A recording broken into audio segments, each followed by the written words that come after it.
बिस्मिल्लाहिर्रहमानिर्रहीम। अस्सलाम वालेकुम ख़वातीन व हज़रात। इमाम मेहदी की सीरियल उम्मीद है आप लोगों को पसंद आ रही होगी। बेसिकली इमाम मेहदी नहीं, ये पूरा एंड ऑफ टाइम की सीरियल है जो हम आपके सामने लेके चल रहे हैं। चूंकि इसमें लीडिंग रोल जो है वो इमाम मेहदी ने अदा करना है, इसलिए हमने आपको कुरान और अहादीस की रोशनी में हर चीज़ की वजाहत करने की कोशिश की और इस चीज़ की भी कोशिश की कि तमाम जो वाक़यात जो आने वाले इमाम मेहदी के दौर के हैं उनको सही अहादीस की रोशनी में आपके सामने बयान करें। अब चूंकि एंड ऑफ टाइम में बहुत सारे वाक़यात हमारे सामने आने वाले हैं या वक़ूअ पज़ीर होने वाले हैं, तो उनमें इमाम मेहदी से रिलेटेड जितने भी वाक़यात एंड ऑफ टाइम के हैं इंशाअल्लाह ताला उनको हम एपिसोड की शक्ल में आपके सामने बयान करेंगे। आज की इस एपिसोड के अंदर हम एक बहुत ही अहम हदीस आपके सामने डिस्कस करने जा रहे हैं। रिजवान भाई माशाल्लाह चूंकि इस काम के ऊपर बहुत ज़्यादा मेहनत कर रहे हैं और बहुत ज़्यादा रिसर्च कर रहे हैं और तमाम तक चीज़ें जो है अहादीस और सही अहादीस की रोशनी में हमारे सामने बयान कर रहे हैं। तो आज हम जो वाक़यात बयान करना चाहते हैं, एक हदीस के अंदर मुख्तलिफ पॉइंट्स हैं, वो रिजवान भाई के साथ मिलकर इंशाल्लाह आपके सामने लाएंगे।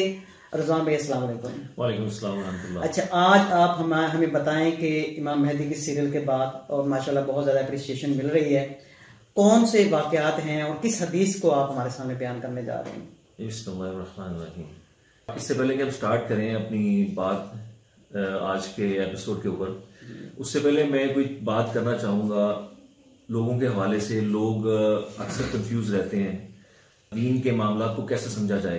अहादीस टकराती हैं आपस में, अक्सर चीज़ें टकराती हैं, तो कैसे समझा जाए कि कौन सी हदीस सही है कौन सी गलत है।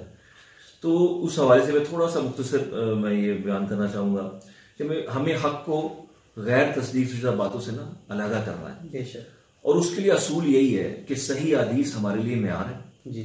और जो भी बात या ज़ईफ हदीस सही हदीस से टकराती हैं सही, वो बात गैर तस्दीक शुदा है और नाकाबिल कबूल है। ठीक है। हमारे लिए मेयार जो है वो सही हदीस है। हमने सही हदीस की रोशनी में ही सारी जो है ना रहनुमाई लेनी है। वो दीन का कोई भी मामला हो और स्पेशली एंड ऑफ टाइम्स।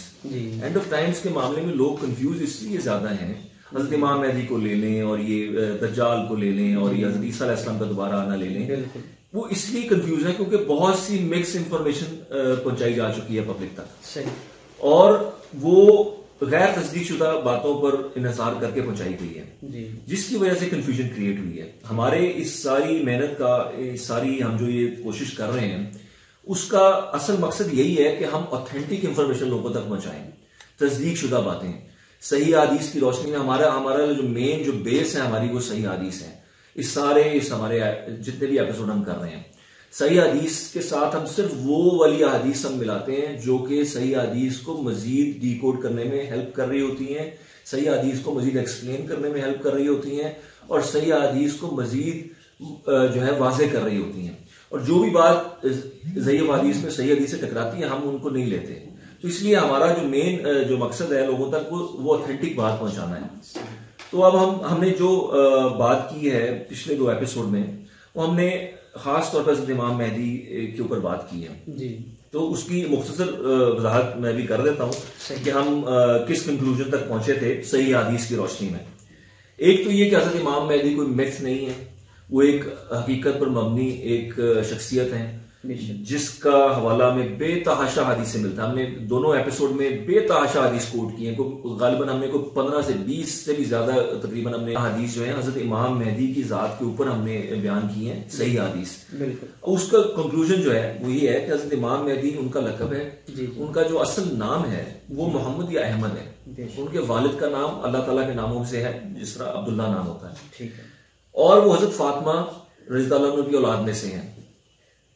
दूसरा पॉइंट। और तीसरा पॉइंट हमारा है कि वो अरब के बादशाह बनेंगे, तो सऊदी अरब के वो बादशाह बनेंगे और उनके हाथ में बैत भी जो की जाएगी वो भी मकाम इब्राहिम और हजर असद के दरमियान की जाएगी। वो भी हमने सारी सही हदीस के हवाले दिए थे। ठीक है। और उनका जो मेन मिशन होगा वो होगा अदल व इंसाफ कायम करना। मुसलमान उस वक्त पिस रहे होंगे पूरी दुनिया में और उनको मारा जा रहा होगा और आपस की खाना जंगियां भी होंगी और कुफार के भी मुजालिम होंगे। ये सब वो जो है ना मुजालिम मुसलमानों के ऊपर हो रहे होंगे और वो हमारे सामने है। यमन की सूरत हाल, शाम की सूरत हाल, इराक की सूरत हाल और जो लीबिया में हुआ और जो सूडान, सोमालिया, बोस्निया में जो हुआ, ये सब हमारे सामने है। ठीक है।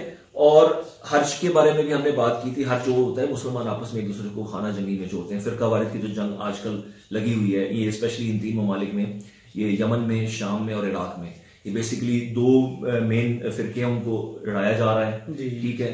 और उसका फायदा जो है वो जो है हमारे दुश्मन वो उठा रहे हैं। डिवाइड एंड रूल वाला जो उनका तरीका कार है, जो उनका तरीका वारदात है, शुरू से ही रहा है मुसलमानों के खिलाफ।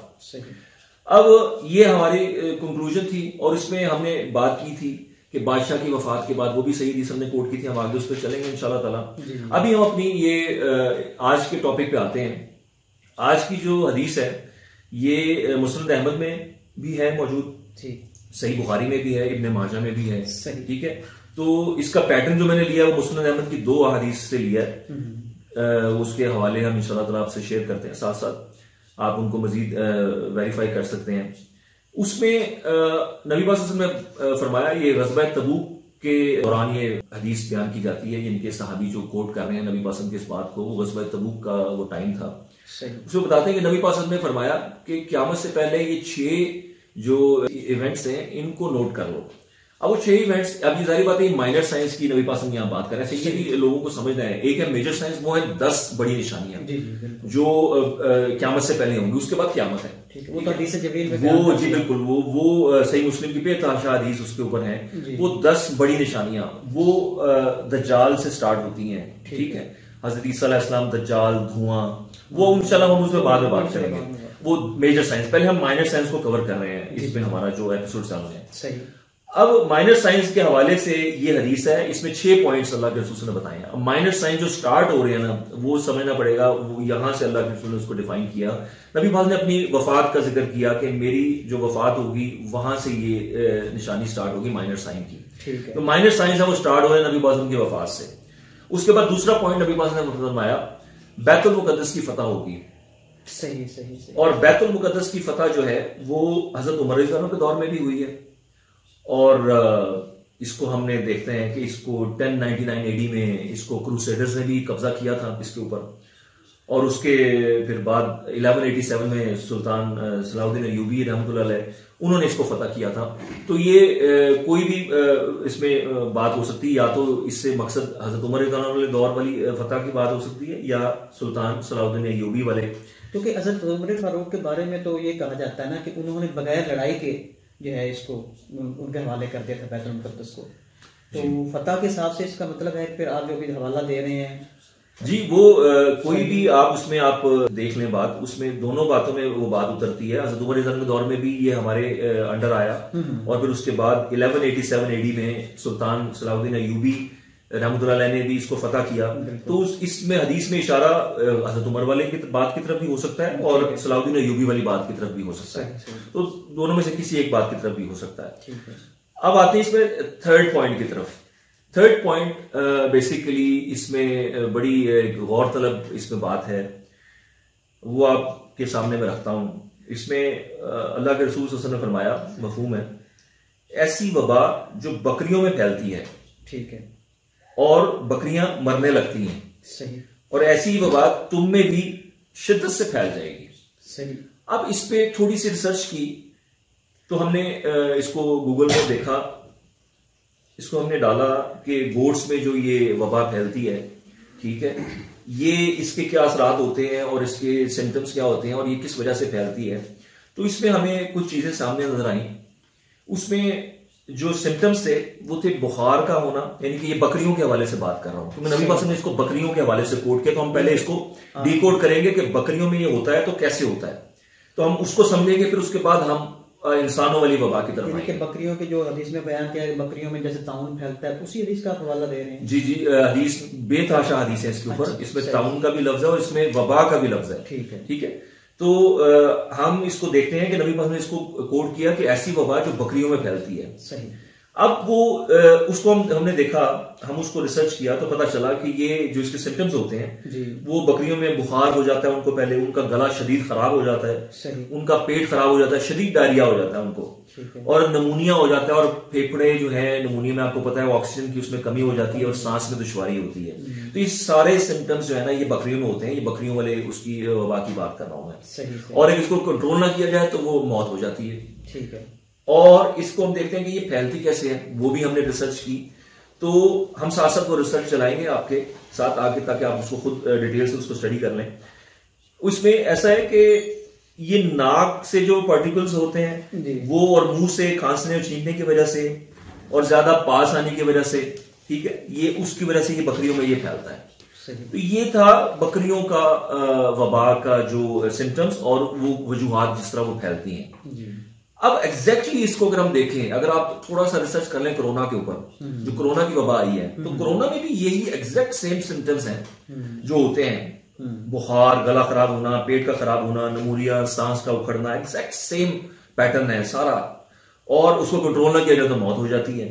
और उसके फैलने का भी यही तरीका, जो हम सोशल डिस्टेंसिंग की हम बात करते हैं कि भी नाक मुंह कवर करना है, मास्क की जो बात हो रही है, लोगों से दूर रहने की बात हो रही है, एग्जैक्ट सेम चीज है, बिल्कुल बकरियों वाला हवाला आप ले लें और इंसानों में जो आज हमारे सामने जो सिचुएशन चल रही है, तो बिल्कुल मिलाए, बिल्कुल एक जैसी बात है। इस पर थोड़ी सी रिसर्च करने बात वाज़ेह हो जाएगी।